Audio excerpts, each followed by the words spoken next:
Donc par la suite, on serait rendu en fait à évaluer. Donc si je veux cacher la représentation graphique du brut, je peux défaire mon stock, là, je peux enlever le résultat d'usinage. OK, là, faire en sorte qu'il reste en hachuré. Je peux le faire réapparaître en cliquant sur le toggle display. Là, par la suite, je pourrais commencer par effectuer ma petite rainure centrale. Mais en raison qu'on est là, dans les trajectoires 2D, ben, je vais me concentrer sur quelques trajets qui pourraient être intéressants pour faire l'ébauche de cette cavité-là.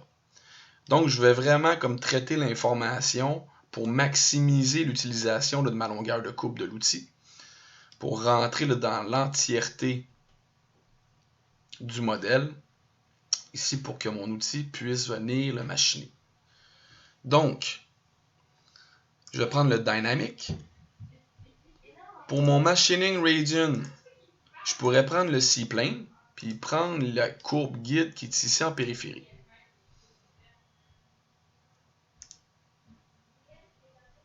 Je pourrais faire un Preview Chain qui va me montrer l'intégralité du modèle. OK. Mais il faut que je fasse attention ici à mes chanfreins. Donc, dans mes Cut Parameters ici, je peux désirer avoir un certain décalage, exemple. Donc, je sais que j'ai un rayon de 187 mm et 5/10. Et je pourrais en profiter pour finir en temps réel mon 0.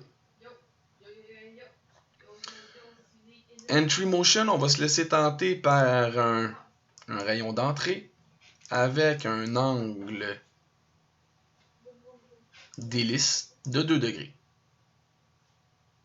Par la suite, Linking Parameter, je vais venir faire la sélection du top et je vais venir faire la sélection du fond. Là, je vais m'assurer que tous mes plans là, sont au G55 et je vais activer là, mon arc filtering pour être sûr là, comme de réduire la grandeur de mon code. On devrait faire OK là, puis voir en fait une symbolisation. Oups, j'ai pas pris le bon outil. Là, on voit encore que c'est un pouce qui a été comme sélectionné. C'est pas très grave en général, mais supposons que je vais venir faire la sélection ici de ma fraise d'1/2. Donc mon SFM lui devrait être plus que cette valeur-là. Je devrais être à 450. Puis je devrais avoir 4 millièmes par dent par tour.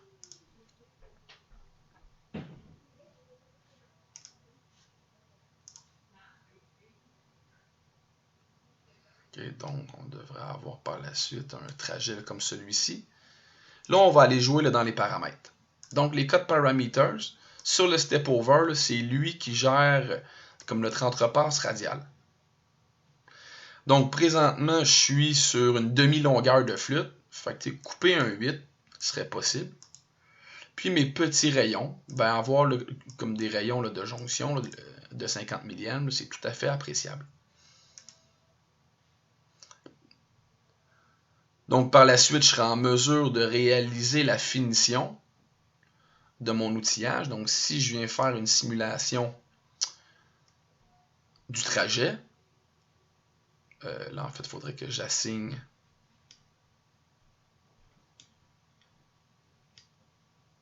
il semble que mon brut n'a pas suivi encore.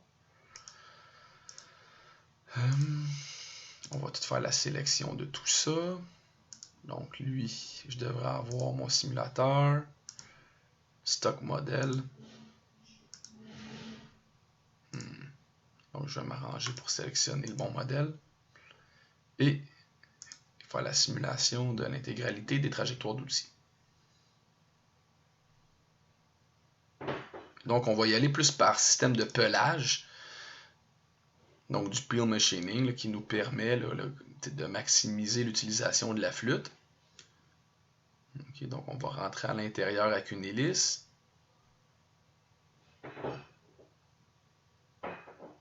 Par la suite, on va essayer là, de maximiser la profondeur par l'utilisation de notre flûte, de notre outil.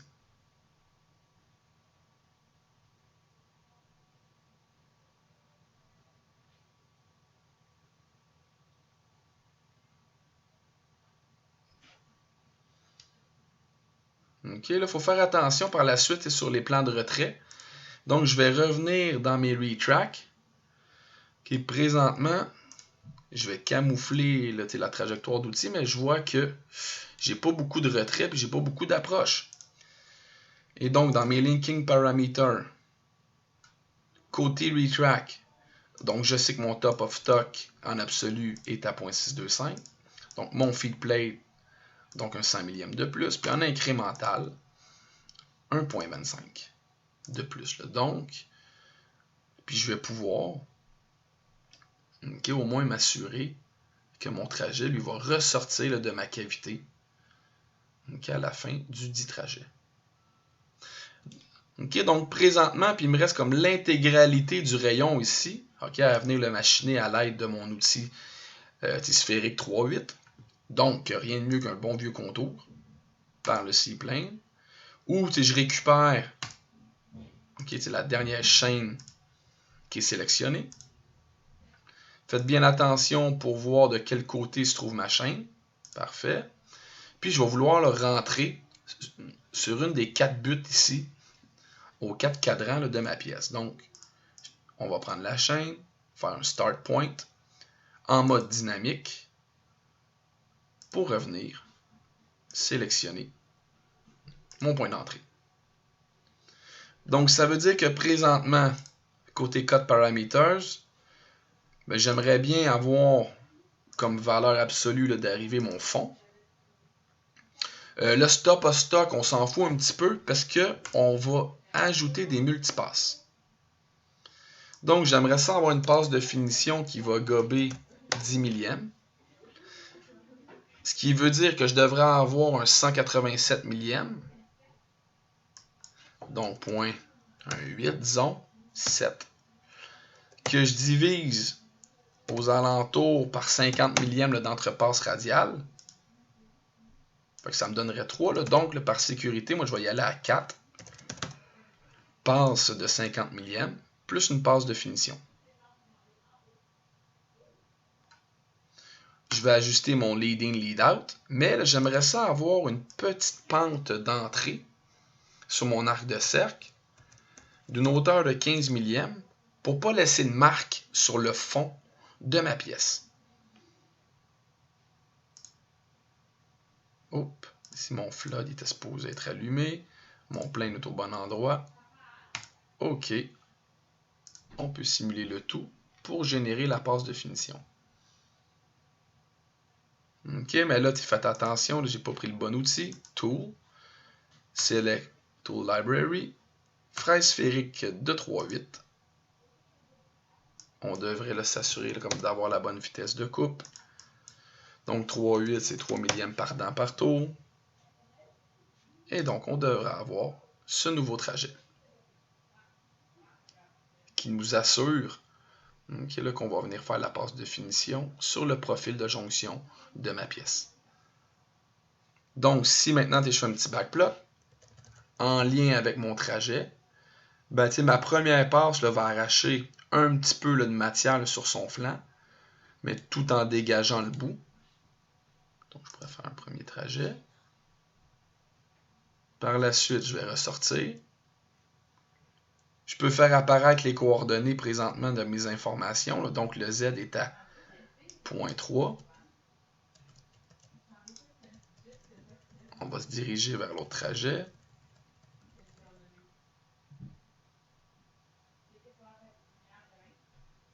Et voilà comme dernière passe. OK, donc des entrepasses radiales de 50 millièmes.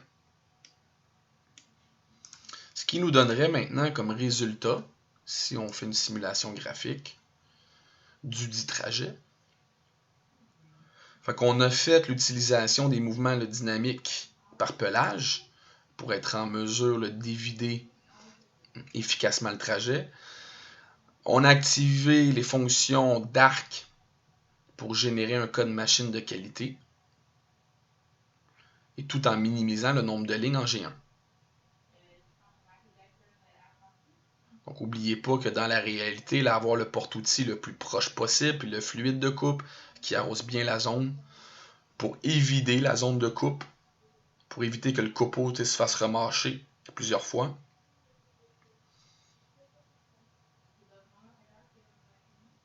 Et voici notre profil de finition.